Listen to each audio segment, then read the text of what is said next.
Said, take a look at what happened.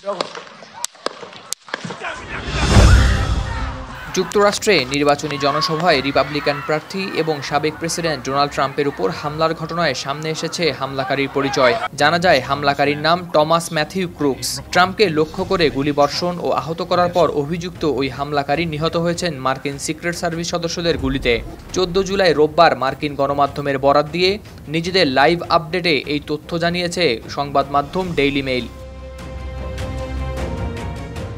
সংবাদ মাধ্যমটি বলছে, স্থানীয় সময় শনিবার পেনসিলভানিয়ার একটি সমাবেশে ট্রাম্পকে লক্ষ্য করে করা হয় ওই হামলা। এই হামলাকে উল্লেখ করা হচ্ছে মার্কিন রাজনৈতিক ইতিহাসের সবচেয়ে ভয়াবহ সহিংসতার একটি হিসেবে। ডেইলি মেইল বলছে, ডোনাল্ড ট্রাম্পকে হত্যার চেষ্টাকারী বন্দুকধারীর নাম টমাস ম্যাথিউ ক্রুকস বলে জানা গেছে। মার্কিন প্রভাবশালী সংবাদ মাধ্যম নিউ ইয়র্ক পোস্টই প্রথম ক্রুকসকে হামলাকারী হিসেবে শনাক্ত করে।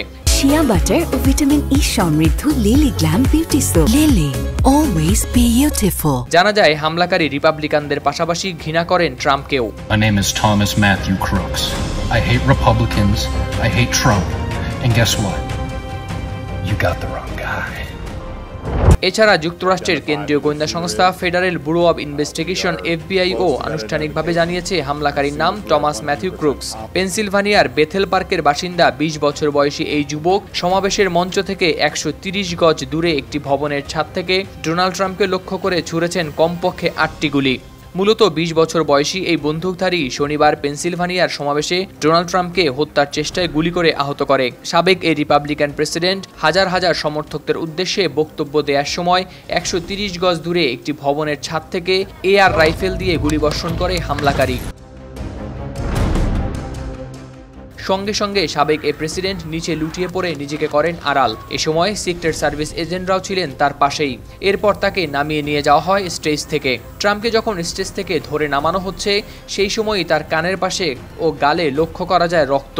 স্টেজ থেকে নামার সময় হাত উঁচিয়ে মুষ্টিবদ্ধ করে হার নামানোর ইঙ্গিত করে লড়াই লড়াই লড়াই বলে চিৎকার করেন। পরে তাকে ঘটনাস্থল থেকে দ্রুত নিয়ে যাওয়া হয় হাসপাতালে। এর মাত্র কয়েক ঘন্টা পরেই এক বিবৃতিতে তিনি জানান তিনি ভালো আছেন।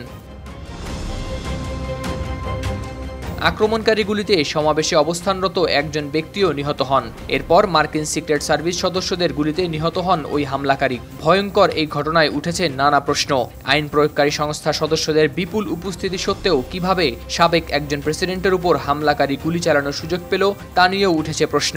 গোয়েন্দা কর্মকর্তারা জানিয়েছেন ট্রাম্পকে লক্ষ্য করেই এই হামলা চালানো হয়েছিল এবং এটি ছিল গুপ্ত হত্যার প্রচেষ্টা। মূলত আগামী নভেম্বর মাসে প্রেসিডেন্ট নির্বাচন হবে যুক্তরাষ্ট্রে। সেই নির্বাচনে রিপাবলিকান পার্টির প্রার্থী হিসেবে প্রতিদ্বন্দ্বিতা করবেন ট্রাম্প। নির্বাচনের প্রচারে শনিবার বাটলার শহরে গিয়েছিলেন তিনি। সেখানে অস্থায়ী মঞ্চে বক্তব্য দিতে ওঠার পরই এক পর্যায়ে এই হামলার ঘটনা ঘটে। হাওলাদার শামীম, RTV।